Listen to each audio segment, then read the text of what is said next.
Desculpe, estava sem microfone. Boa noite, pessoal. Meu nome é Nelly. Eu sou professora substituta da Educação Especial no CAP, UFRJ, sede Fundão. E eu hoje estou aqui para fazer a audiodescrição de todos os profissionais que participarem dessa live. A audiodescrição, como uma explicação simples, é um recurso de acessibilidade que amplia a compreensão e participação das pessoas com deficiência visual na tradução de imagens com palavras por meio de uma descrição objetiva. E agora eu vou me autodescrever, né? Eu sou uma mulher negra, de óculos, magra, cabelos cacheados, estou com um fundo branco, minha blusa é lilás, com um echarpe, uma espécie de chale, no pescoço preto e branco. Agora apresentarei a professora Aline Crispim, que é diretora adjunta de ensino da nossa sede Fundão, e ela é branca, está usando um fone de ouvido, está com uma blusa de listras vermelho e branco, desculpe. Ao fundo tem uma rede e uma parede em branco. Também estará conosco a intérprete de Libras, Carla Fortes, que é do IFES Espírito Santo. Ela é branca, cabelo crespo, com blusa preta e um fundo, sentada numa cadeira preta com um fundo na parede branco.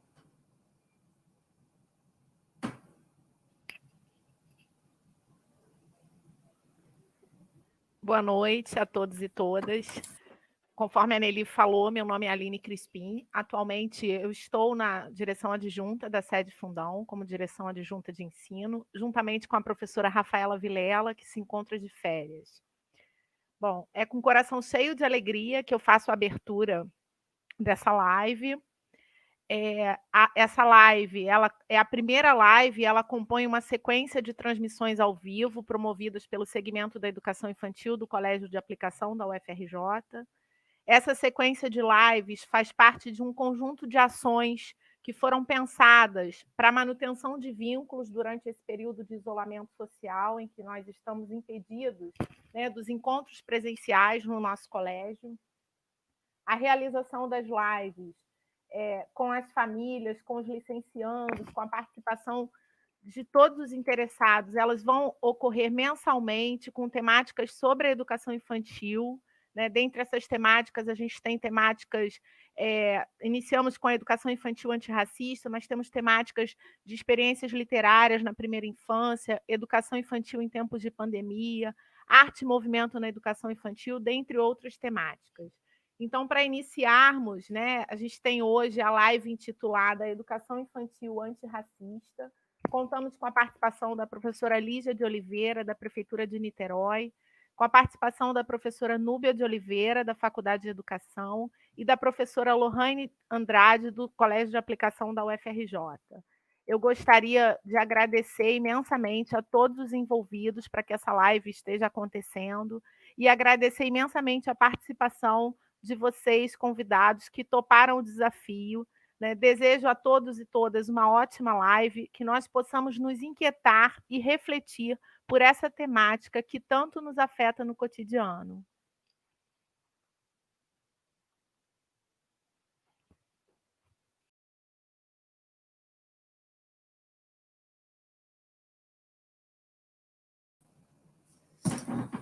Agora eu audiodescrevo a professora Lohane Andrade, que está com uma blusa vermelha, de óculos, mulher negra, com cabelos crespos. Ao fundo, apresento do lado direito da tela a janela com uma cortina, atrás dela uma foto, né, um quadro com uma fotografia de uma mulher negra e ao lado esquerdo uma porta. Obrigada, Nelly. Boa noite a todos e todas. Sejam muito bem-vindos à live da Educação Infantil. Né, como a Aline falou, essa live fará parte de um grupo de lives que acontecerá toda a última quinta-feira do mês. Estão todos convidados para conversarmos sobre temas que atravessam a educação infantil. Hoje, para iniciar esse debate, começamos com uma mesa bastante potente, né, com mulheres negras, para discutir educação infantil antirracista. E para começar esse debate, eu vou convidar a professora Núbia de Oliveira Santos, que é professora e coordenadora de estágio da Faculdade de Educação da UFRJ, é graduada em Pedagogia pela UERJ, especialista em Educação Infantil e mestre em Educação pela PUC Rio de Janeiro, doutora em Educação pela UERJ e coordenadora do projeto de extensão Educação Infantil e Relações Raciais, Narrativas Positivas e Potentes da Cultura Afro-Brasileira e Africana, GERREI, na Faculdade de Educação, onde eu tenho a alegria de ser parceira, né, nesse projeto muito importante, muito relevante. Núbia, passo a fala para você, e desde já agradeço a sua presença, da Nelly pela audiodescrição e da Carla pela tradução em Libras. Muito obrigada.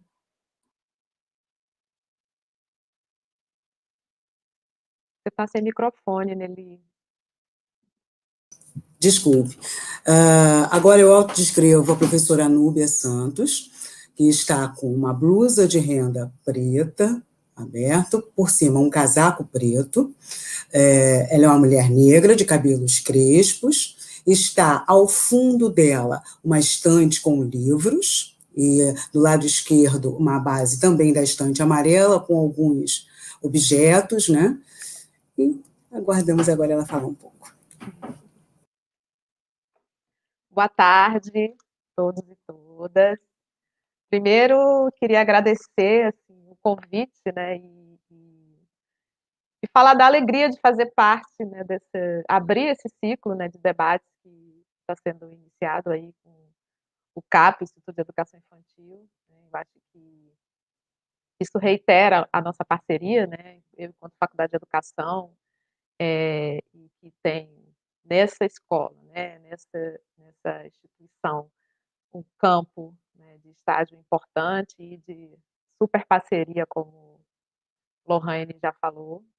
Então, é uma alegria imensa, né, poder participar e já, de cara, abrir esse ciclo de live. Né. Queria começar minha fala trazendo um pouco a questão da educação infantil, né, acho que é o que nos toca, né, da forma mais integrada aqui, né, nesse momento. E lembrar que a educação infantil como tal, né, dessa forma como ela é concebida hoje, ela é resultado de grandes lutas sociais. Né? Pensar que dentre essas lutas, né, eu acho que a gente pode considerar, né, o próprio direito, né, a própria educação infantil como direito da criança, e também o próprio caráter educativo dessa instituição. Então, acho que, começando de cara, né, destacando aí essas duas lutas, essas duas conquistas importantes aí na educação infantil. E aí vale pensar também que a democratização, né, e a ampliação da educação infantil, né, colocou aí no mesmo espaço institucional crianças que são pertencentes a diferentes grupos sociais, né, e são grupos sociais diversos e que são historicamente tratados de forma desigual. Então, pensar aí nesses diferentes grupos e nessa diversidade que nos coloca diante do tema que a gente vai um pouco discutir aqui. Né. Então, pensar, né, no que se refere ao lugar da criança negra na educação infantil, a gente não pode perder de vista, né, que o seu direito à educação faz parte do histórico de lutas, né, que foram fomentadas aí pelos coletivos negros, né, e pela luta das mulheres e, mais especificamente, pela luta das mulheres negras. Né, e se a gente for pensar aí, né, da luta por creches, enfim, né, todo esse movimento que foi feito até, né, entendermos e termos hoje essa educação infantil que a gente tem hoje. Né. Então, assim, colocar em debate o tema da educação antirracista na educação infantil nos impõe a olhar assim, os diferentes lugares que foram ocupados pela criança nesse processo. Eu acho que pensar o atendimento da criança negra no Brasil é, de alguma maneira, destacar a invisibilidade do recorte de raça. Eu acho que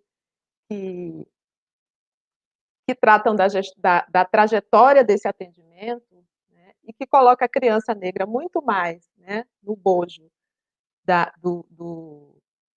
infância pobre do que, né, desse recorte de raça tão importante e que faz toda a diferença aí no processo de educação antirracista. Então, assim, né, como eu disse antes, eu acho que os passos, né, de luta por uma educação antirracista, ele vem de muito longe, né, e eles são revelados aí na trajetória histórica, né, das conquistas, e aí a gente tem, por exemplo, as diretrizes curriculares nacionais para a educação das relações étnico-raciais e para o ensino da história e da cultura afro-brasileira e africana, né, que são advindas da Lei 10.639 de 2013, que altera a Lei de Diretrizes e Bases da Educação Nacional, e depois a Lei 11.645 de 2008, que acrescenta também a cultura indígena. Então, só para situar um pouco, né, as diretrizes afirmam, entre outras coisas, que os sistemas de ensino e os estabelecimentos de educação básica, em todos os níveis, precisarão providenciar inclusão de discussão da questão racial como parte integrante da matriz curricular. E um ponto importante que eu acho que tem nessa questão das diretrizes, né, dessa afirmação das diretrizes, é que não é mais um tema que atravessa a educação, né? É um tema que deve estar incluído na discussão como parte da matriz curricular, né? Então, é parte, não é mais um tema transversal. Se a gente pensar, né, que fomos formados aí nas bases de uma educação etnocêntrica, que silenciou e que, né, ainda silencia os conhecimentos sobre a história, né, e as memórias do povo negro e indígena, e também pensar como esses diferentes lugares, né, na formação da sociedade brasileira, desses povos, né, foram silenciados. Então, a conquista da lei, né, enquanto política pública, né, e aí impelida pela intelectualidade negra, né, como eu falei, pelos movimentos sociais, né, instauram uma mobilização epistemológica, nesse sentido, né? E que ela é epistemológica, ela é de interpretação da história, né, e também da construção da nossa identidade racial, pois nos provoca, de alguma maneira, né, a refutar os marcos eurocêntricos que foram sempre entendidos como uma perspectiva única na educação. Então, o desafio agora é pensar quais são os princípios e as práticas pedagógicas que devem compor a dimensão política, né, desse trabalho. Vou trazer aqui um fragmento escrito por Nilma Lino Gomes, né, dos cadernos de orientação curricular do MEC, chamado Indagações sobre o Currículo. E ela diz o seguinte: falar sobre diversidade e diferença implica posicionar-se contra processos de colonização e dominação. É preciso perceber como, nesses contextos, algumas diferenças foram naturalizadas e inferiorizadas, sendo, portanto, tratadas de forma desigual e discriminatória. Há diversos conhecimentos produzidos pela humanidade que ainda estão ausentes nos currículos e na formação de professores. Então, eu acho que essa conquista dessa lei enquanto política pública, né, ela nos obriga a olhar, né, para os currículos e para a formação e, como eu disse, né, refutar essa dimensão epistemológica, né, dessa visão, né, e dessa perspectiva única de conhecimento. Né. E aí, nesse debate, também a gente acrescenta as diretrizes curriculares nacionais da educação infantil. Né, e aí as diretrizes, né, trazem como uma proposta pedagógica para o trabalho coletivo, né, também citando aqui, o reconhecimento, a valorização, o respeito e a interação das crianças com as histórias e as culturas africanas, afro-brasileiras, bem como o combate ao racismo e à discriminação. Vale pensar também que, durante muito tempo, o estudo sobre a criança negra na educação infantil ocupou um lugar subalterno nas pesquisas. Né? E vale a gente pensar assim, qual é o impacto dessa abordagem teórica, né, e como ele pode ser evidenciado nos currículos escolares, né? Porque, de alguma maneira, não atende à especificidade das dimensões raciais, né, que vão envolver o cotidiano das crianças nas escolas, né, e também não permite reconhecer um racismo presente na educação infantil, né, nas instituições de educação infantil. E eu acho que isso envolve, né, tanto esse contexto, né, das relações, e aí que envolve, né, todos aqueles que trabalham na educação infantil, como também o próprio olhar em relação às crianças, né, que há uma romantização de que, né, essa não é uma questão para a criança, essa não é uma questão para a educação infantil, e que as crianças não discriminam, e que as crianças são inocentes, e que, né, há uma romantização nesse sentido, né, essa ideia de que essa criança está livre desse conflito, né. Então, eu acho que pensar a história, né, retomar o passado para compreender o que vivemos hoje, nos ajuda a compreender aí os impactos também desses estudos, né, nos currículos. Muito se fala em uma educação democrática, né,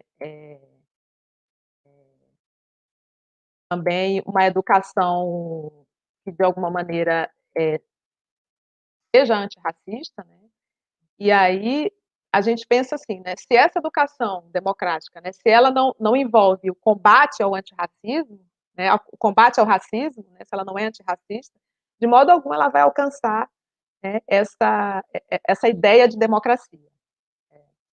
Então, outro ponto importante também é compreender como o silêncio historiográfico vivido durante muitos anos e a naturalização do colonialismo contribui para a perpetuação das práticas racistas discriminatórias.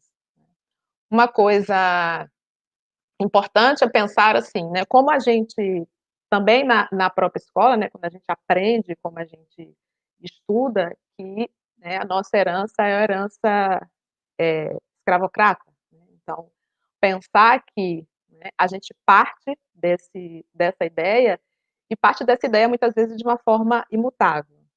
Então, tem uma ótima citação do Abdias do Nascimento que diz o seguinte, né, no livro Genocídio do Negro Brasileiro, né, Processo de Racismo Mascarado. Ele diz o seguinte: a palavra-senha desse imperialismo da brancura e do capitalismo que ele é inerente responde a apelidos bastardos como assimilação, aculturação, miscigenação.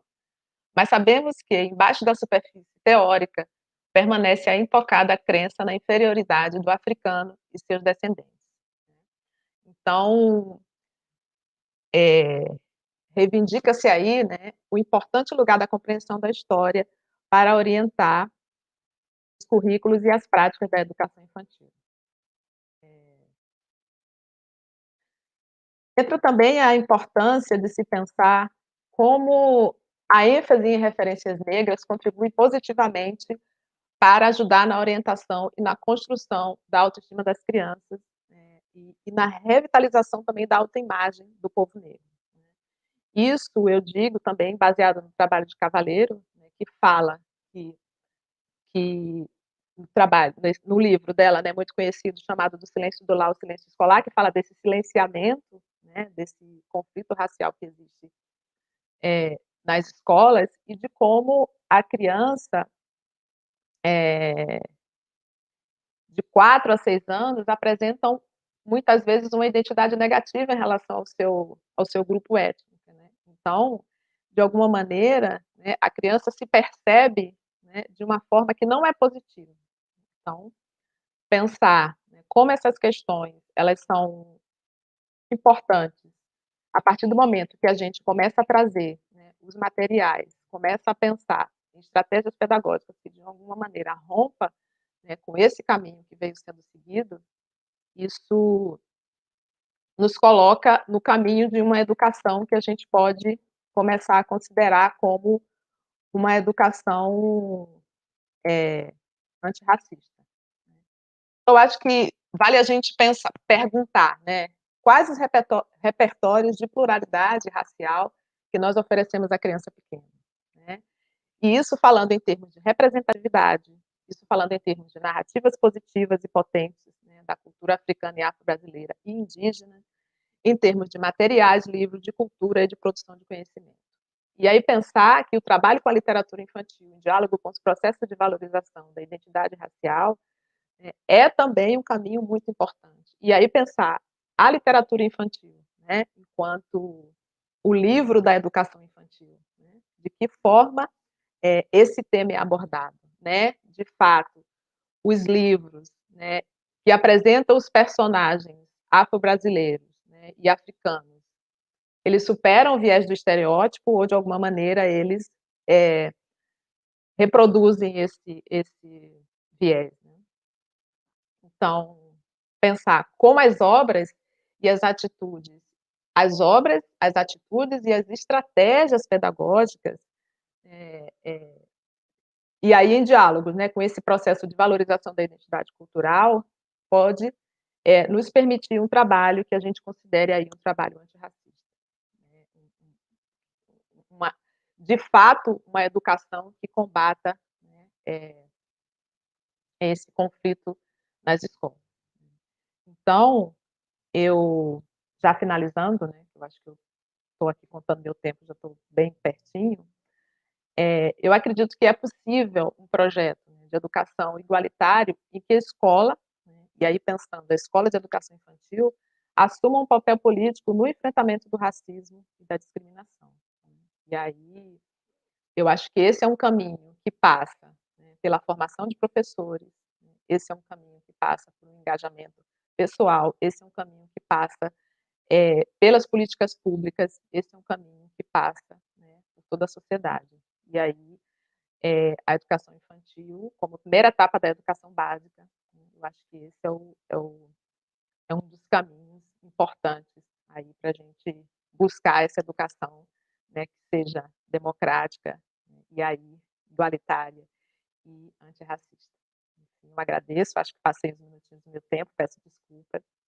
E é isso. Muito obrigada e a gente começa a conversa daqui a pouco. Muito obrigada, Núbia, pela sua fala.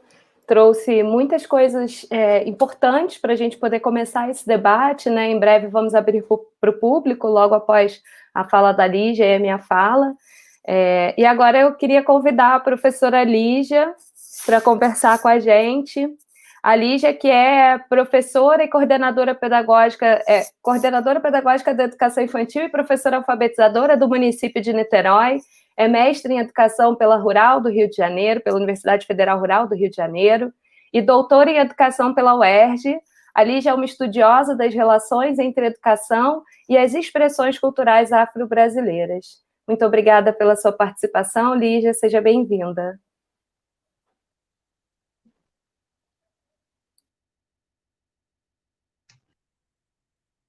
Nelly, seu áudio está desligado. Gente, eu sou terrível com o meu áudio.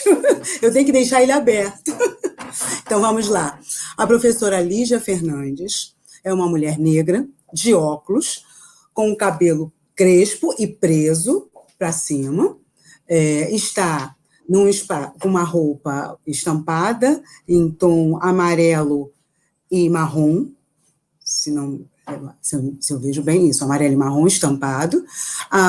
Atrás dela tem uma estante de livros, e do lado direito e do lado esquerdo uma composição de fotos.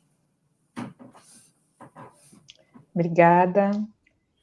Boa noite a todos, boa noite, Lohane, obrigada pelo convite. Tenho que compartilhar, né, minha felicidade de estar aqui conversando com todo mundo, principalmente nesses dias tão complexos que a gente está vivendo, né, estar aqui falando, e vocês aí escutando, e daqui a pouco a gente vai estar dialogando. Isso é uma vitória para mim e para todo mundo. Bem, né, a Lohane já fez uma pequena apresentação, que eu acho sempre muito importante, para que as pessoas saibam, né, mais ou menos de onde eu falo, né, de que lugar é esse que está partindo minha fala. Né, como ela disse, eu fiz o doutorado na UERJ, defendi no fevereiro do ano passado, e o que eu falo está muito atravessado pela minha pesquisa de doutoramento. Né. A pesquisa ela fala sobre um projeto que ele acontece como um desdobramento das ações afirmativas nas universidades brasileiras, e é um projeto que acredita, assim como eu acredito, da importância, né, do lugar primordial da sabedoria dos mestres e mestras das mais diversas expressões negras e indígenas, né, o que essa sabedoria tem a nos ensinar, né? Na verdade, essa sabedoria tem tudo a nos ensinar quando a gente quer pensar um outro jeito de educar, um outro jeito de pensar a escola, a partir de perspectivas neurocêntricas, não brancas, não coloniais, né? Para além da colonialidade. Como disse Lohane também, eu sou professora alfabetizadora numa escola, coordenadora pedagógica da educação infantil em outra escola em Niterói. Ambas escolas são localizadas em áreas pobres, né, áreas materialmente pobres e de periferia da cidade do Rio de Janeiro, de Niterói, desculpa, e eu acho importante falar isso, porque o lugar ele é carregado de significados, de potências e de possibilidades, e também de limitações, né? Olhar o território e escutar, né, as narrativas, todas as narrativas que ele carrega é muito importante, porque isso causa impactos diretos na nossa prática pedagógica. Então é isso, assim, eu falo atravessada pelo doutorado, atravessado pelo chão da escola e atravessada pela minha vivência enquanto mulher negra, né, nessa sociedade marcada pelo racismo, na organização da sua estrutura. Né, eu acho importante, mesmo que, né, às vezes pareça repetitivo, mas a gente entender que o racismo ele está organizando, ele nos organiza, né, ele organiza a sociedade, porque ele está aí de modo estrutural, né, o racismo ele é conteúdo, mas ele também é forma, ele formata as instituições, ele formata as relações, as nossas relações, as relações com os nossos alunos e as nossas possibilidades de afetar os nossos alunos, né. Um pouco do que a Núbia falou, né, educação infantil é afeto, é interação, é brincadeira, e falar de educação infantil, né, nesse momento né, que a orientação é se distanciar, é o não contato, isso se torna bastante desafiador também, né. E falar, outra coisa bastante desafiadora e que é absolutamente difícil de falar, e sempre, independente do contexto, é falar sobre antirracismo, né. É difícil falar sobre antirracismo, porque para isso a gente fala de racismo, né. E é importante a gente saber, assim, a gente partir dessa ideia de que racismo, ele é, para além de qualquer coisa, ele é violência, ele é desumanização, ele é silenciamento, né, e o racismo é constituído de violências que acontecem, né, no lar, acontecem no ambiente escolar, e é uma violência que, infelizmente, perpassa por todas as instituições, né. A professora Núbia citou a Elaine Cavalheiro, né, autora do livro Silêncio do Lar ao Silêncio Escolar, Racismo, Preconceito e Discriminação na Educação Infantil. E ela diz que mais difícil do que falar sobre o racismo é não falar, né, porque o silêncio acerca do tema, ele é capaz de transformar, né, todas as nossas diferenças, né, que nos constituem enquanto diversos, em desigualdades, né, pois o silêncio, ele permite que estereótipos sejam produzidos e ganhem força, né, bem como o silêncio frente ao racismo permite que determinados grupos sejam caracterizados como superiores, enquanto outros grupos sejam caracterizados como inferiores, né. Por isso é preciso falar, né, preciso falar, e por isso que a gente está aqui para discutir sobre isso, que é tão difícil, mas tão necessário, né. E a despeito de muitos avanços, né, a despeito das políticas públicas, da luta dos movimentos negros imprescindível, né, é importante falar sobre isso, né, nessa insistência de falar sobre o racismo, porque são as histórias e as culturas negras que seguem ocupando lugar periférico nos currículos escolares, né. Entra ano, sai ano, e são as nossas crianças negras que são silenciadas, invisibilizadas. São as crianças negras que são mortas, né, que são jogadas de prédio, que são alvejadas pela polícia, e geralmente são as famílias dessas crianças negras que não têm direito ao luto. E se tem, o sofrimento ele é identificado como menor, né, a dor da família negra, infelizmente, ela não é tão comovente quanto a dor da família branca, e isso se estabelece por conta do racismo, né. Mas existe esperança e a gente está aí na escola convivendo com crianças vivas, alegres, ativas, brincando, bagunçando. E apesar de toda essa energia que essas crianças negras e não negras trazem para o nosso cotidiano e para a felicidade do chão da escola, né, são as crianças negras que, mesmo na escola, e principalmente na escola, são silenciadas, invisibilizadas e violentadas simbolicamente. Né, quando elas não encontram, por exemplo, quando elas não se encontram, né, por exemplo, nas imagens expostas nas escolas, nas histórias contadas pelos professores. E eu digo professoras, porque o magistério na educação infantil, né, se a gente olhar o corpo docente da educação infantil, ele é majoritariamente feminino, por isso professoras. Então, essas imagens e as histórias mostradas e contadas pelas professoras, negras e não negras, de modo geral, elas são pedagógicas. E se as imagens ensinam, né, a gente poderia já pensar aqui em ações que não deveriam se repetir na escola, de modo a não repetir estereótipos e reproduzir estereótipos negativos à criança negra. Por exemplo, colocar bombril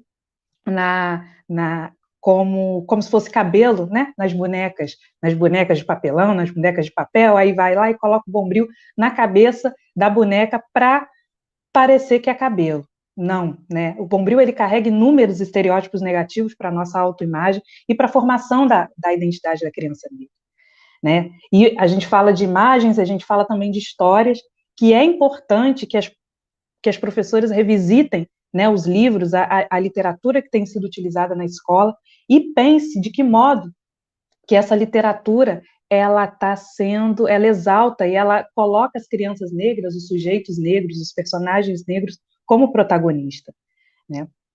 E se eu falo de imagens e histórias na educação infantil, né, se eu faço destaque para esse aspecto, eu também faço destaque a uma dimensão pedagógica muito peculiar da educação infantil, que é a dimensão do cuidar. Né, acho que é uma ideia consensual nos debates de educação infantil, ou pelo menos deveria ser, né, sobre essa questão do cuidar e educar, do educar e cuidar é educar é cuidar, né, nas nossas redes aí de discussão, nas nossas grupos de estudo, de debate, esse tema sempre está ali, né, e de alguma forma tendo centralidade. E eu acho que uma das questões que deveriam caminhar lado a lado com o debate do cuidar é o debate das relações étnico-raciais na educação infantil. Falar sobre relações étnico-raciais na educação infantil é falar sobre a dimensão do cuidado. Né, cuidar para que as nossas crianças negras se sintam queridas, se sintam amadas, se sintam acolhidas, é permitir que as crianças negras tenham direito ao colo, porque muitas crianças negras são filhos de mães negras que estão dando colo para outras crianças, e que não são elas. Né? Então, pensar nas relações étnico-raciais na educação é cuidar para que as crianças negras não sejam violentadas, e se por acaso forem violentadas, que saibam se defender. E também a cuidar para que as crianças brancas, as crianças não negras de modo geral, não violentem e lutem contra qualquer tipo de discriminação, violência e manifestação do racismo. Conforme diz as diretrizes curriculares nacionais para a educação das relações étnico-raciais e ensino da história e cultura afro-brasileira, o racismo e toda forma de discriminação não tem o nascedouro na escola, mas todas as formas de discriminação e racismo perpassam pelo chão da escola. Então, é importante a gente entender, né? O racismo, ele perpassa pelo chão da escola, ele perpassa nas nossas relações que estão na escola, e ele perpassa pelos corpos, né? E mesmo que esses corpos não estejam na escola, o racismo está ali. E quando o racismo perpassa pelo corpo das crianças negras, ele contribui para que a criança se sinta feia, se sinta incapaz, insegura, veja como desimportante a história da sua família, ou a história de povos que, de algum modo, se pareçam com ela. E eu fui uma dessas crianças, dessa criança que se sentiu feia, incapaz, insegura, que não teve acesso à história da sua família, que não se interessou pelas múltiplas histórias dos diversos sujeitos que compõem as mais variadas expressões culturais negras. Eu fui essa criança que depois me tornei adolescente, adulta, e me tornei professora de criança. E aí, quando essa criança, adolescente, adulta, violentada pelo racismo, se torna professora, como é que faz? Como é que a violência racista que marca a vida dessa professora vai interferir nas práticas pedagógicas dessa profissional e nas suas práticas pedagógicas antirracistas? Eu acho que mais importante do que elaborar alguma resposta, né, para a gente entender isso, é entender que a maioria que existe um grande quantitativo de mulheres negras que estão na docência, né, e elas se encontram, em sua maioria, na educação infantil e nas séries iniciais. Há uma concentração de mulheres negras na educação infantil, e são essas mulheres negras marcadas pelo racismo que estão a educar as crianças de 0 a 6 anos.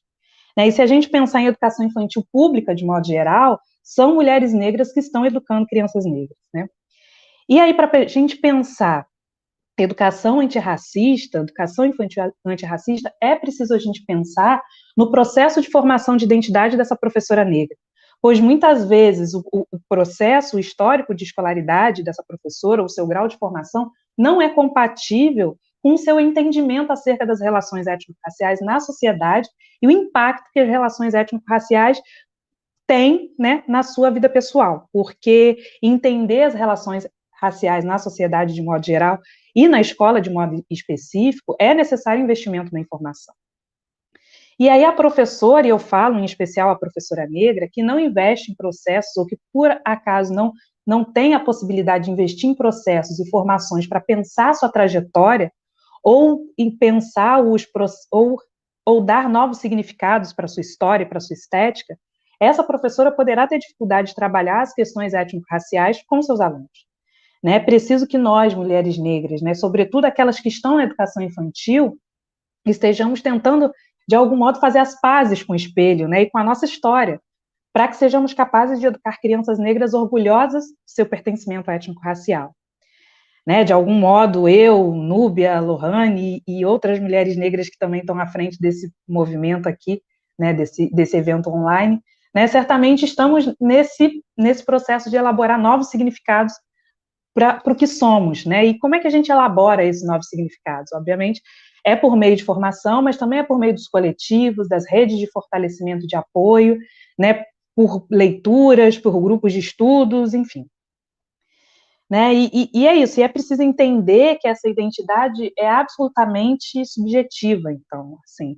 Então, eu não tenho o direito de chegar para uma criança, né, sem trabalho e sem nenhuma discussão prévia, de olhar para ela e falar, não, você é negra, solta esse cabelo, assume quem você é, né? E, do mesmo modo, eu não posso chegar para a professora e falar isso, porque eu não conheço a história dessa professora, né? Eu não conheço os desafios, as trajetórias que essa professora traçou para que eu me sinta no direito de dizer o que ela tem ou não tem para fazer com o cabelo, né? Às vezes eu cometo essa gafe, confesso, né? E aí peço desculpa para as mulheres que eu já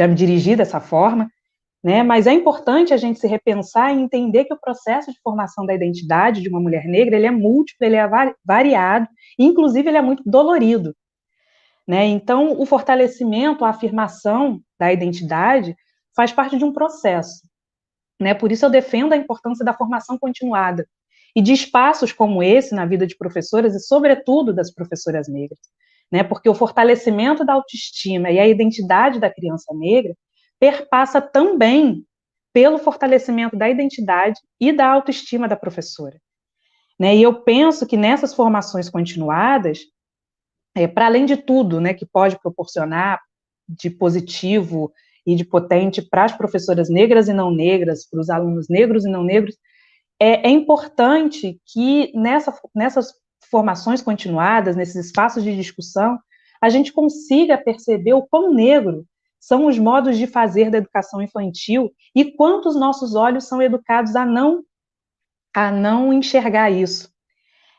A roda, né, por exemplo, algo que é absolutamente presente na maioria das práticas da educação infantil, se não de todas, é um elemento que pode ser identificado nas mais diversas expressões culturais negras. A roda está na capoeira, está no samba, está no jongo, no candomblé e está na educação infantil. Né? A roda é algo pertencente às populações negras, o que pode, né, o que nos comprova os estudos da professora Zoilda Trindade, né, que ela faz um mapeamento dos valores civilizatórios afro-brasileiros, e entre eles está a circularidade, né, que é um elemento, um princípio da roda, né? Outros valores civilizatórios afro-brasileiros identificados pela professora Zoilda, que podem ser encontrados nas mais diversas expressões culturais afro-brasileiras, também estão presentes na educação infantil. Né? Não existe jongo, candomblé, samba, e não existe educação infantil sem musicalidade, sem expressão oral, sem coletividade. Né? A gente não dá para fazer uma roda de jongo sozinho, né? Da mesma forma que não dá para dar conta da dimensão da interação e das brincadeiras sem um grupo de crianças, né? Sem um coletivo. Do mesmo modo, na educação infantil, a gente se preocupa com a memória das crianças, com o lugar onde a criança vive, com o lugar, com a história daquele lugar onde a escola está inserida. Né? E tudo isso são valores civilizatórios que organizam os modos de ser e fazer das populações negras. Né? Então, bem, eu acho que já passei um pouquinho do tempo, mas eu já estou terminando. Então, assim, ao percebermos tudo isso, podemos dar um primeiro passo, né, em prol dessa educação antirracista, né? A gente pode fazer um pacto aqui, sem querer ser prescritiva, né, de que para a gente olhar para as práticas da educação infantil e tentarmos fazer um mapeamento diário, né, dos valores civilizatórios afro-brasileiros que estão ali presentes no nosso cotidiano, né? Mas para isso é importante a gente saber quais são esses valores afro-brasileiros mapeados pela professora Zoilda, né? Entre eles está oralidade, circularidade, religiosidade, corporeidade, o seu corpo na sua mais ampla dimensão, musicalidade, corporativismo e comunitarismo, território, ancestralidade, memória, energia vital, ludicidade. E, como ela diz, né, é preciso que estejamos atentos, né, e sempre dispostos na identificação de outros valores, porque tudo isso é muito dinâmico, né? As populações negras estão aí, vivas, se reinventando a todo momento, então, portanto, a todo momento, outros valores civilizatórios podem ser identificados, né? Então, é isso, assim, identificar os valores civilizatórios nas ações da educação infantil e, a partir dessas identificações, promover mudanças na própria ação, é um dos caminhos para a elaboração de currículos e práticas antirracistas na educação infantil. Obrigada e desculpa aí por me alongar. Muito obrigada, Lígia. Agora fica até difícil para mim fazer uma fala depois de não ver Lígia. Bom, eu vou fazer uma fala básica, assim, né? Eu sou professora da educação infantil do CAP, trabalho com educação infantil já desde os 15 anos de idade, e no CAP a gente vem promovendo um trabalho preocupado com uma formação, com uma educação infantil antirracista, né?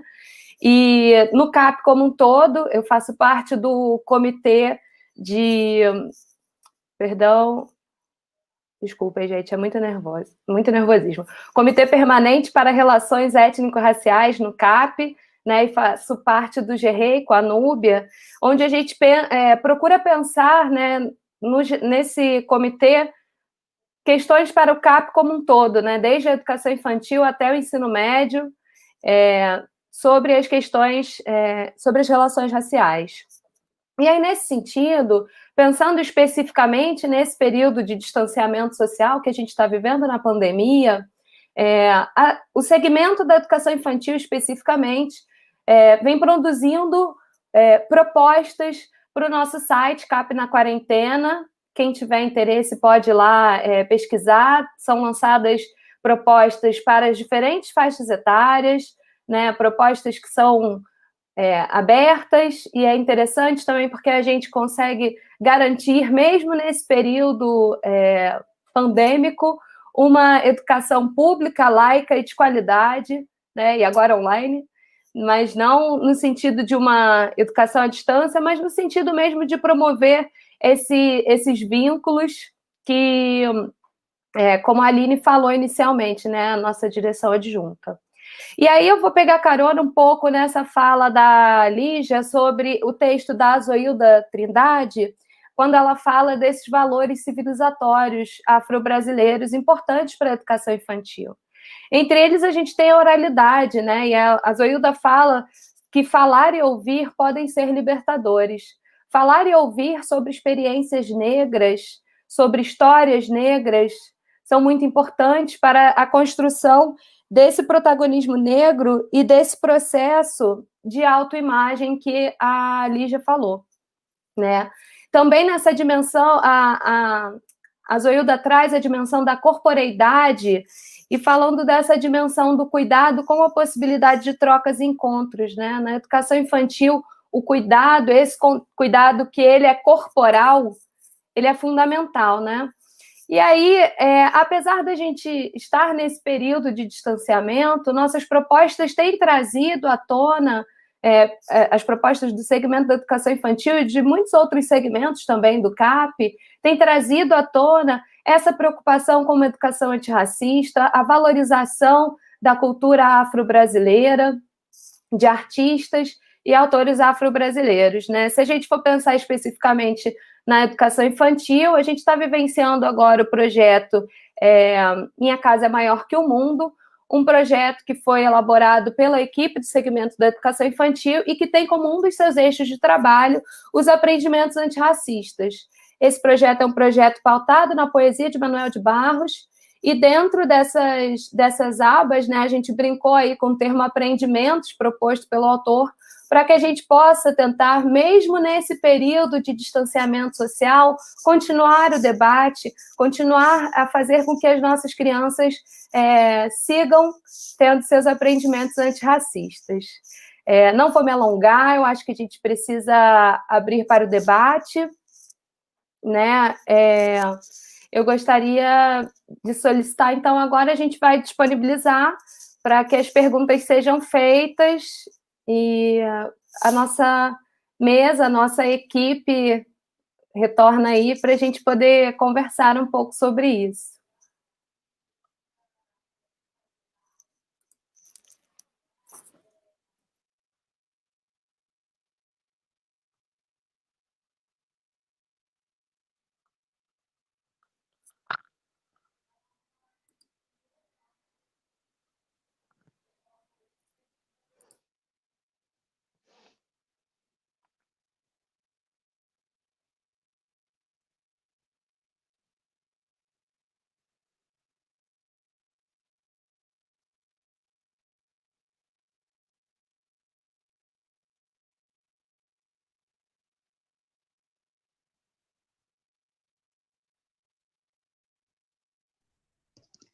Lohane, seu microfone está fechado. Desculpa, estou aqui falando há meia hora. Perdoem. Enquanto a gente aguarda, então, que as perguntas iniciem, né? Acho que eu já encontrei uma aqui, do Rui Rosa. Uma pergunta para as duas professoras. Somos 3 professoras, mas eu imagino que seja... Aliás, somos 4, né? Carla também é. Imagino que seja para a Núbia e para a Lígia. Como vocês veem a relação e a importância Obrigada. Da arquitetura escolar para a construção de uma pedagogia antirracista?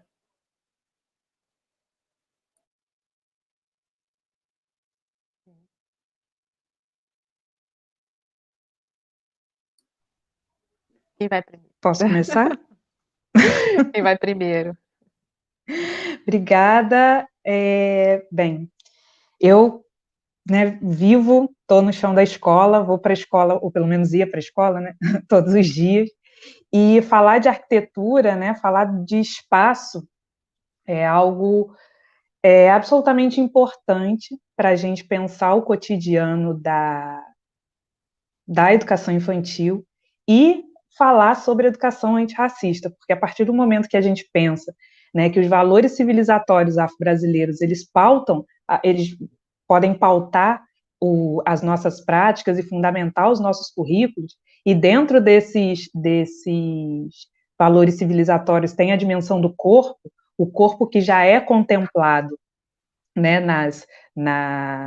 nos currículos, de modo geral, da educação infantil, mas nos valores civilizatórios, o corpo tem uma centralidade, e quando a gente fala do corpo, a gente fala de espaço, né?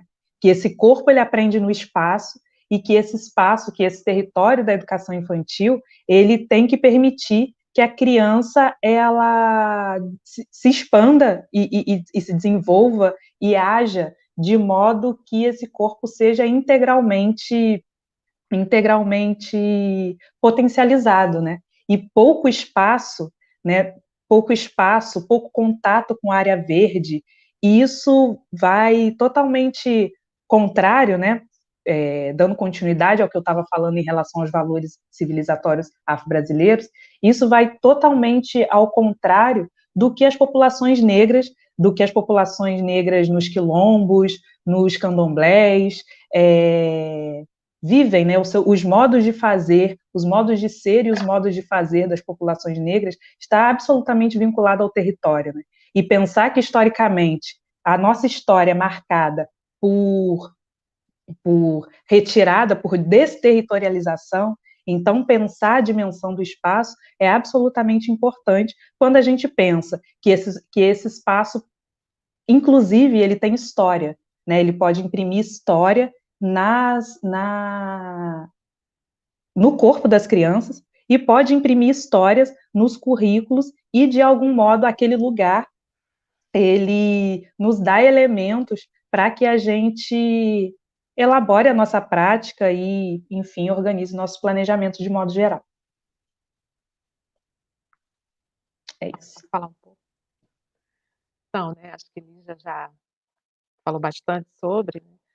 Mas, então, eu fico pensando, né, falar de espaço e educação infantil, né, eu acho que as diretrizes trazem isso de uma forma muito define muito bem, né, a necessidade de espaços amplos e de movimento, né? E eu acho que essa dimensão do corpo é uma dimensão, né, como o Lígia falou, muito importante na questão de uma educação antirracista, e pensar também, né, na construção, né, e na possibilidade de espaços de interação entre as crianças, né, espaços de convivência, né? Isso é parte de uma educação também, né, de uma educação antirracista, de uma educação que promova os encontros e que promova a diversidade. Então, assim, né, a gente pensar em espaços de refeitório, né, que as crianças possam se misturar, em espaços que permitam espaços amplos, que permitam movimentos amplos, né, que permitam que as crianças possam construir suas brincadeiras, que permitam que as crianças possam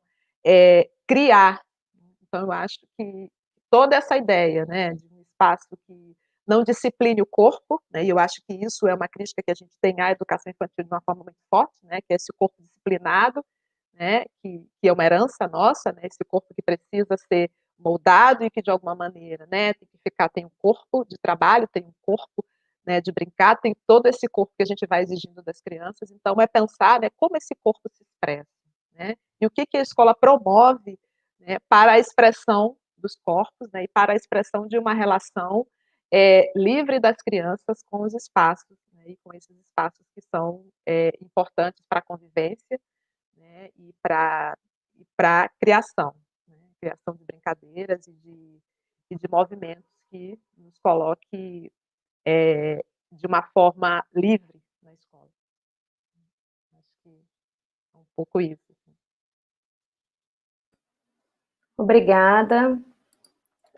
Agora começaram a surgir várias perguntas, mas a gente não vai dar conta de responder todas também, até porque temos o tempo e também temos a Carla, que vai ficando cansada, né, de liberalizar.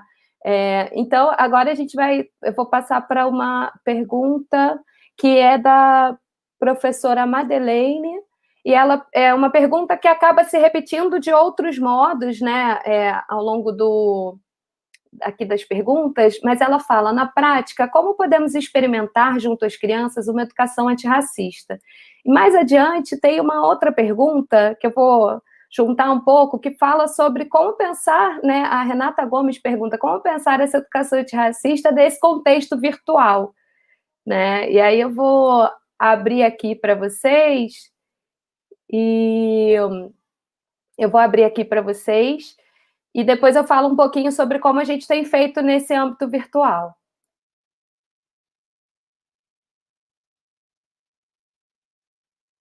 Você vai falar sobre? Pode começar. Quer que a gente fale? Então tá, então eu posso começar. Não, é porque você falou, eu vou falar, eu achei que... Tá. Desculpem.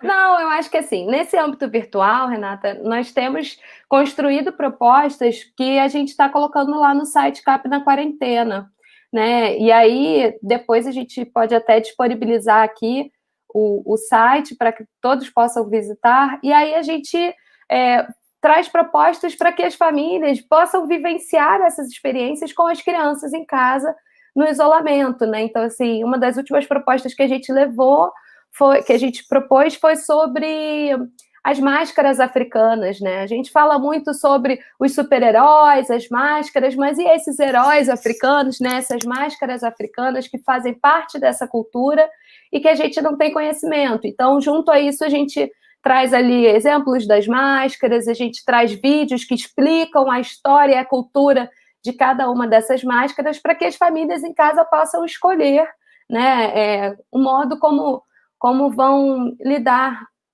com esse material.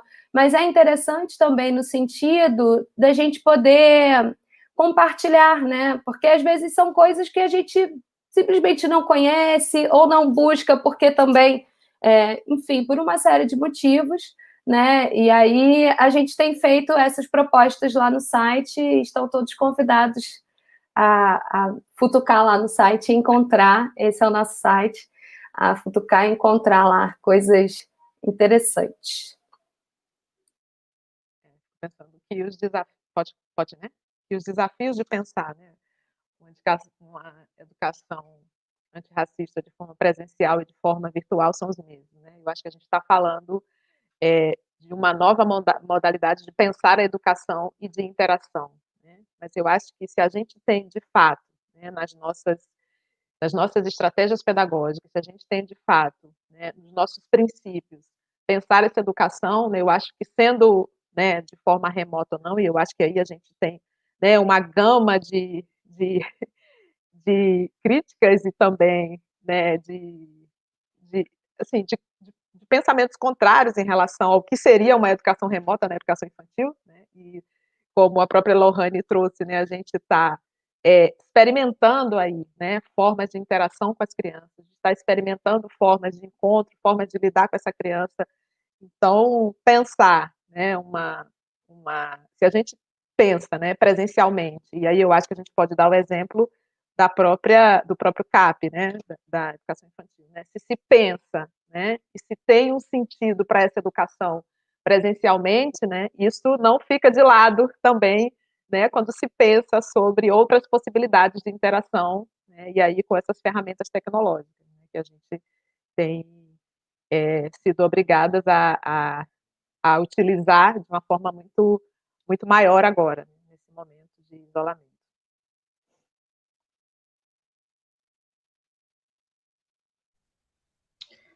Posso tentar responder? Bem, vou tentar responder, né, porque é isso, essa pergunta na prática, né, como é que a gente elabora uma prática pedagógica antirracista junto com as crianças?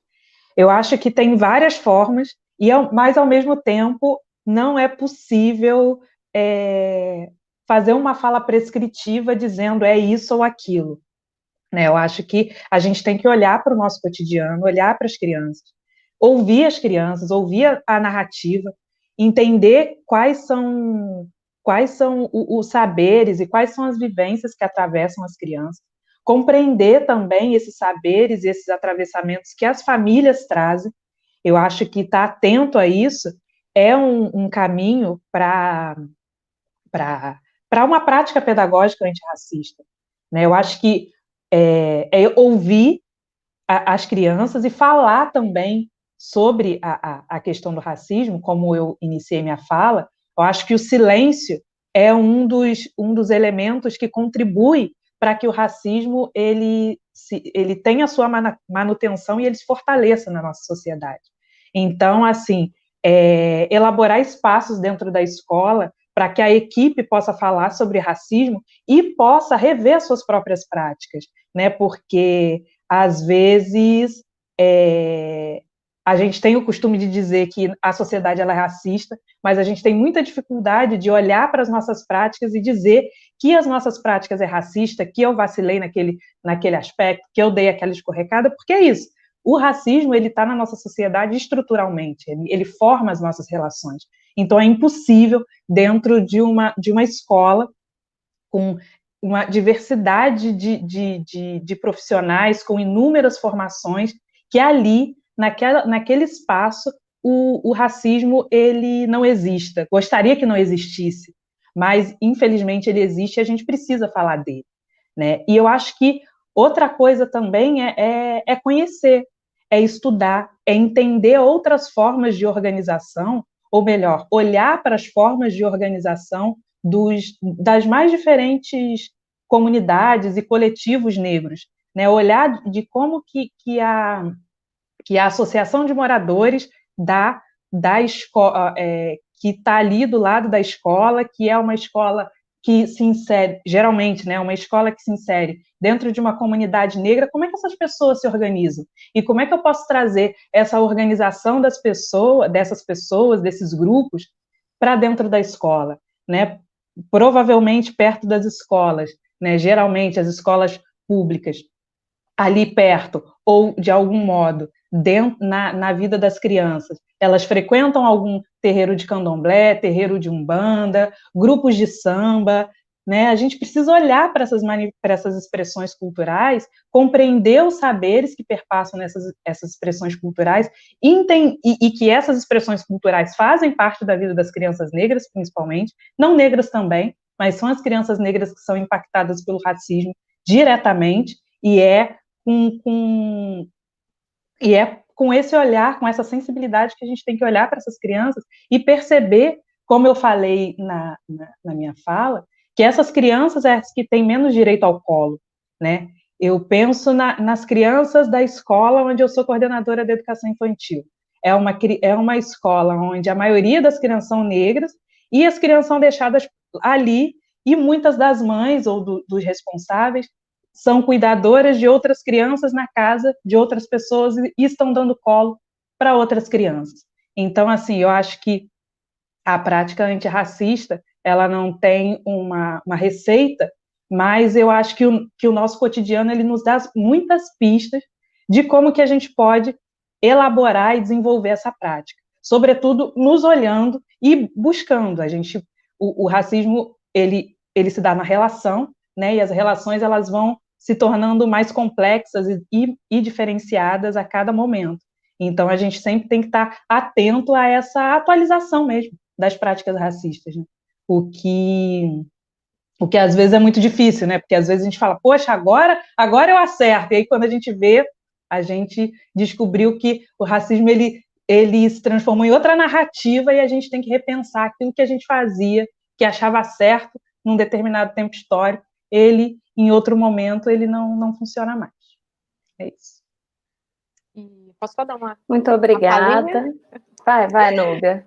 Vai lá. Não, eu fiquei tocada, né, por essa fala de Lígia, que eu fiquei pensando, né, quando a gente, né, como professor, né, a gente não traz o conflito, né, porque, e aí a gente diz assim, né, como ensinar ética na escola, como ensinar, né, como trabalhar todas essas coisas.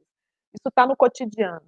Né? Então, assim, quando a gente observa, né, as relações das crianças, né, e quando isso aparece, né, de que forma que a gente traz? Né, a gente precisa pensar assim, né, quais são as práticas na escola que, de alguma maneira, elas contribuem muito mais, né, para uma educação que, de alguma maneira, reproduzam o racismo, né, e aí a gente vê, né, várias, quando a gente folcloriza algumas situações, né, quando a gente ouve algum tipo de fala da criança e a gente simplesmente diz, não pode falar isso com um amiguinho, ou não faz desse jeito, e a gente, de alguma maneira, não aprofunda aquilo com a criança.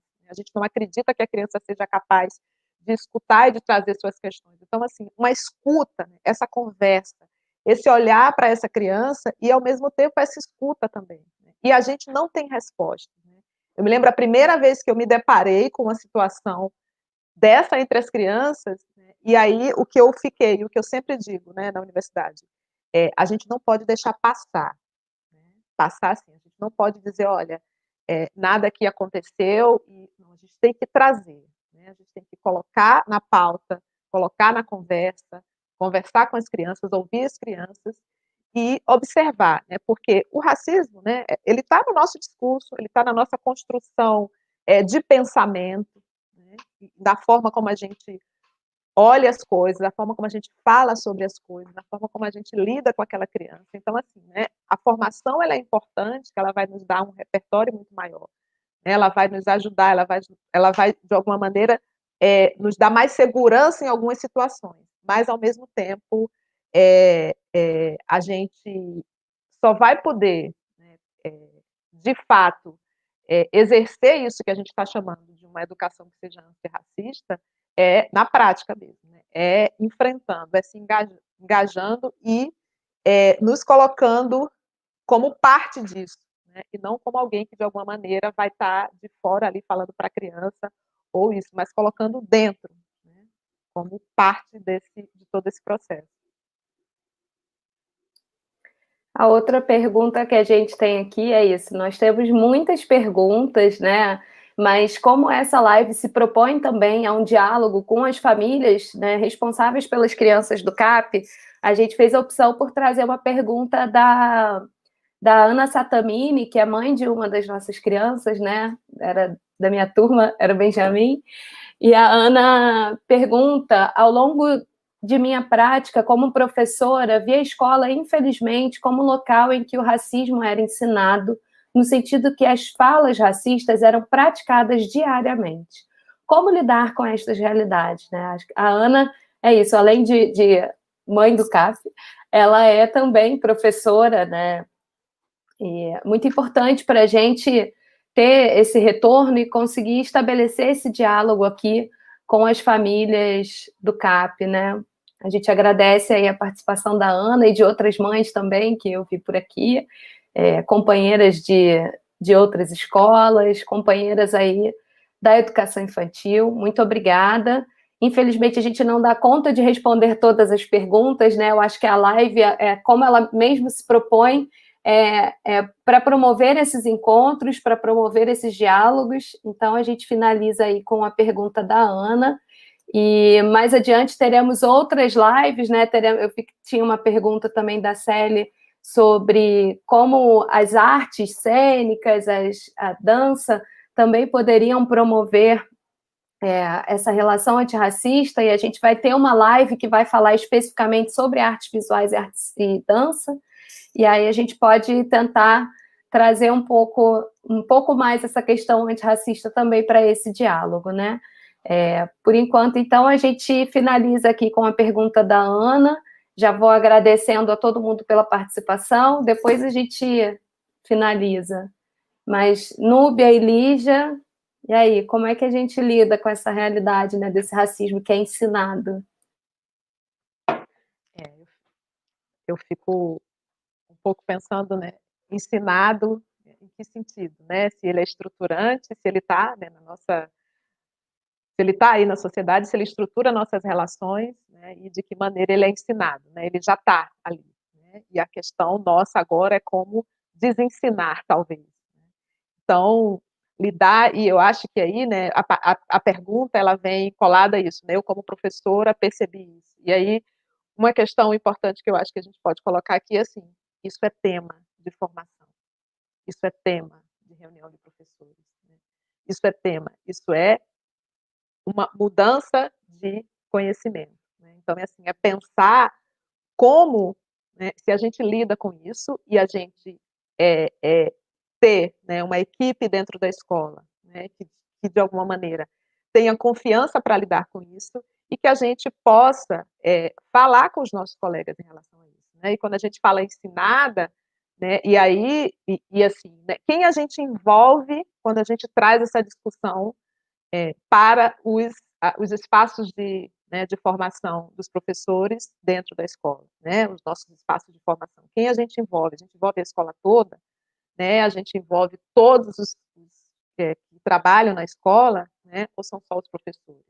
Né? E aí é pensar, né, como da importância de essa educação ela não ser algo individual, né? Ela precisa ser algo que é do coletivo da escola, né? Ela precisa ser da escola. Né? Eu acho que, claro, né, ela extrapola tudo isso que a gente está falando, ela extrapola o espaço escolar, né?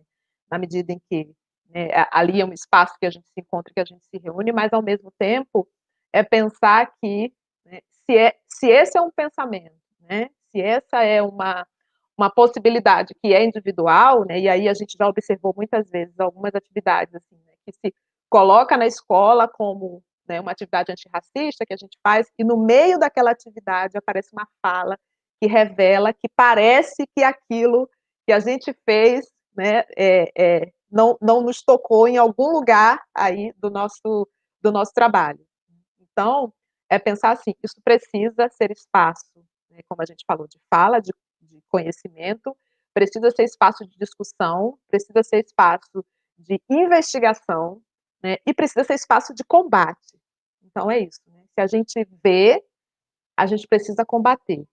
E aí é pensar que formas professores, né, dentro de uma instituição, vai combater, né, esse tipo de situação que acontece. E aí eu falo, né, combater nesse sentido, né, junto às crianças, né, se isso aparece junto às crianças, ou com professores em relação às crianças, ou seja com quem for, com funcionário da escola, como a gente combate e como isso não vira somente um combate de embate, né, mas como isso de alguma maneira possa se converter ali em algo maior, né, que faça aquela escola repensar como instituição, né, como instituição que tem um coletivo que precisa junto estar engajado numa educação que seja, que aí a gente está, né, chamando de antirracista.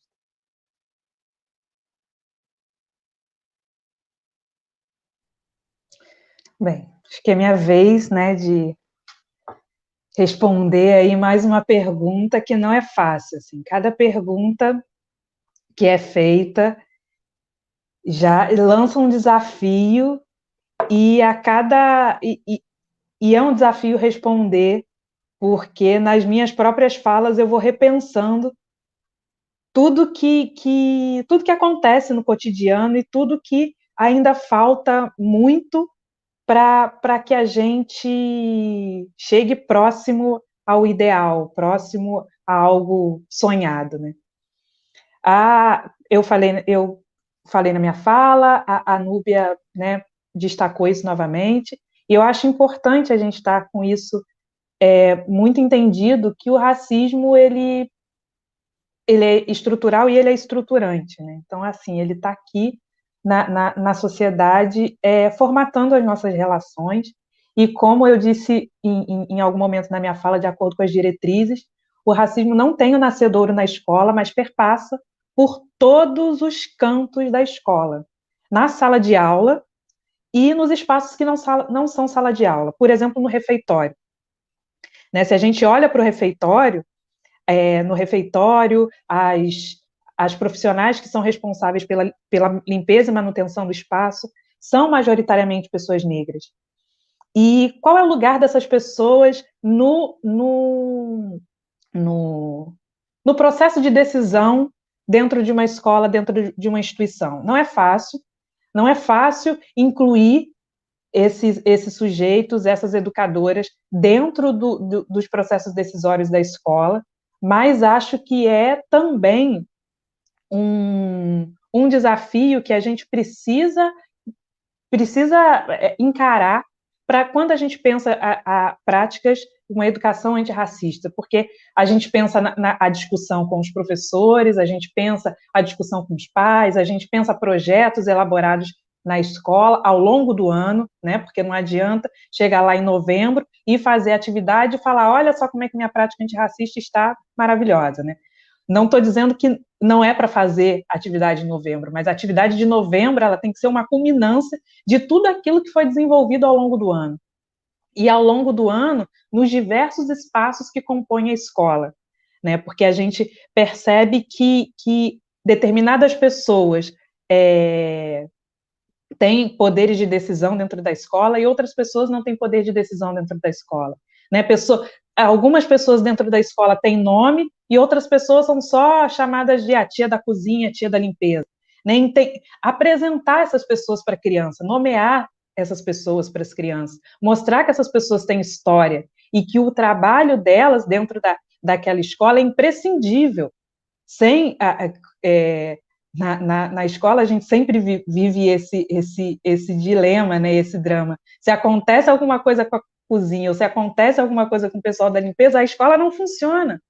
Então, assim, essas pessoas têm uma importância incrível dentro da escola e que muitas vezes são invisibilizadas, né? Então, assim, ensinar as crianças a dar bom dia, a não a não sujar o refeitório todo porque sabe que tem alguém para limpar. Não, essa pessoa está lá para nos ajudar na limpeza, obviamente.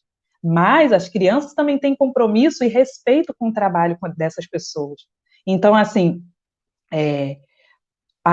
o racismo, ele, né, como ela falou na pergunta, ele é ensinado de diversas maneiras, seja na escola ou fora dela, seja na televisão, por inúmeros veículos, né? A gente está aprendendo em diversas instâncias que determinado cabelo é legal e determinado cabelo não é bacana. Isso também é aprendizado. E isso é aprendizado, às vezes, dentro do espaço familiar. Né? Quando tem uma prima com cabelo um pouquinho menos crespo e fala, ai, nossa, olha só como é que ela é bonita. Isso também é aprendizado. Então, assim, a gente tem que estar atento a todas as nossas atitudes, porque numa brincadeira, isso pode afetar negativamente a criança negra. Então, eu acho que um dos outros compromissos a favor de uma prática antirracista é o não descanso. Não dá para descansar. A gente tem que estar atento sempre. É isso. Muito obrigada, Lígia. Muito obrigada, Núbia. Incrível, assim, a fala. Eu estou aqui babando, balançando a cabeça toda a vida. Muito bom mesmo. Muito obrigada. A gente precisa finalizar e, para isso, eu vou pedir que vocês façam uma fala final, né? Mas, antes disso, vou pedir para o pessoal deixar aqui embaixo o e-mail das nossas lives, né? Para que quem quiser entrar em contato com a gente, né, pelo e-mail das lives, para que saiba quando é que vão acontecer as próximas lives, quais serão os próximos temas. A gente não tem os temas fechados já, mas a gente tem a data, então fiquem atentos. Toda última quinta-feira de cada mês, o segmento da educação infantil do CAP vai realizar uma live para falar sobre esses temas que fazem parte da educação infantil, né? Como a Lígia bem falou, eles não só atravessam, mas eles são parte estruturante e estrutural da educação infantil. Então, peço a Núbia e a Lígia que façam uma fala para a gente poder concluir. Então, vou começar pela Núbia, depois a Lígia e depois eu finalizo. Obrigada. Então, eu queria parabenizar, né, o CAP pelo trabalho, pelas discussões, especialmente por essa discussão. Né? Queria agradecer também pelo convite, agradecer a Carla, agradecer a Nelly, a todos que estão aí, né, por trás dessa live, agradecer aqui a oportunidade de estar junto com Lígia falando, né, fazendo essa fala, e dizer que essa luta, né, é uma luta nossa, né, e que eu acho que é isso, né, a respeito de tudo de todo esse caminho que foi feito, né, até chegarmos aqui, e aí compreender que esse é um momento, né, que é parte desse caminho também, de uma luta, né, e de uma busca de uma educação democrática, de uma educação antirracista, né, e aí eu vi um comentário ali também da Patrícia Corsino, né, uma educação antirracista é pensar uma cultura antirracista, né, e eu acho que esse é o nosso principal desafio, né, esse é o nosso principal caminho, e como professores, né, como pais, como, né, adultos, como parte da sociedade como um todo, eu acho que a gente precisa se colocar, né, politicamente, se engajar, né, e se considerar, né, se colocar dentro dessa luta e desse trabalho, né, e que isso, de fato, se transforme numa cultura não só de trabalho, né, mas de vida. Então, é esse o nosso caminho. Queria agradecer, Lohane e todos. Muito obrigada também pela escuta, né, de vocês, obrigada pelas perguntas, né, muito importante, uma pena que não deu para a gente responder todas, mas é isso, eu acho que teremos outros diálogos para isso. Muito obrigada.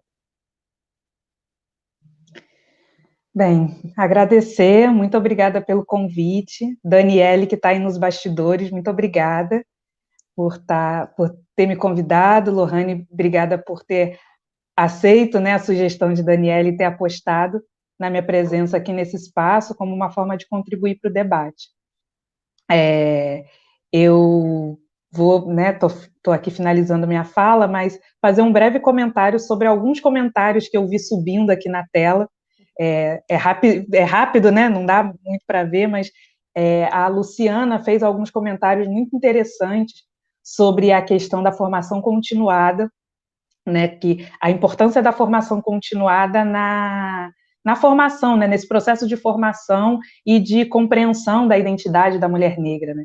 Ela falou o quanto é dolorido, né, o quanto é dolorido esse encontro com a nossa história, esse encontro com o espelho e essas formações continuadas. Então, assim, é importante também que a formação continuada, sobretudo que com a participação das mulheres negras, entendam o quanto que é dolorido esse tema, o quanto é doloroso falar de racismo, porque racismo perpassa por violência, né? E a gente não tem uma receita de bolo, né? Isso novamente comentando aí um comentário aí da Luciana. A gente não tem receita de bolo, é um processo, né? O racismo, ele está nas relações, então, assim, as relações, elas se dão nos mais variados cotidianos e com as mais variadas pessoas. Então, a gente precisa, como eu disse, estar atento, né? Estar atento e estudar sempre, ler, porque é algo que né, não vem dado no ser humano. A gente não nasce antirracista, né? A gente nem nasce racista também, né? A gente vai aprendendo com o movimento. E é isso, gente. Agradecer. Obrigada por todos os comentários, obrigada pelas todas as perguntas. E vamos tentar, né, seguir aí com a esperança de que a gente vai voltar para a escola assim que a gente conseguir pisar no chão da escola, com esse gás e com essa vontade de desenvolver práticas antirracistas no nosso cotidiano, ainda que a gente saiba que é muito difícil. É isso, gente. Muito obrigada. Muito obrigada, Lígia, Núbia, Carla. Agradeço imensamente a participação de todos. Acho que a live conseguiu fazer o que era proposto, né, que era ter esse diálogo com as famílias. Aqui a gente teve a presença de muitos familiares, né, ter esse contato também com os licenciandos da pedagogia da UFRJ. Eu observei aqui algumas ex-estagiárias, né. Agradecemos muito, muito por tudo isso, né? Tenho que agradecer imensamente a equipe de professores do segmento da educação infantil. Assim, sem vocês essa live não teria acontecido, sem o trabalho de cada um de vocês. Agradecer a equipe do CAP na Quarentena também, que disponibilizou o login, que nos foi muito gentil também a dar todas as informações de como funcionava a plataforma. Acho que esse trabalho é o resultado de um trabalho coletivo, potente, né, e que eu acho que também faz parte de uma educação antirracista, pensar nessa coletividade, né? Então, agradeço imensamente a todos os participantes, a Nelly também, que fez a nossa audiodescrição. Finalizo aqui hoje. Fiquem atentos ao site CAP na Quarentena, nos mandem e-mails e se preparem que na última quinta-feira de agosto teremos outra live. Um abraço a todos, muito boa noite e até mais.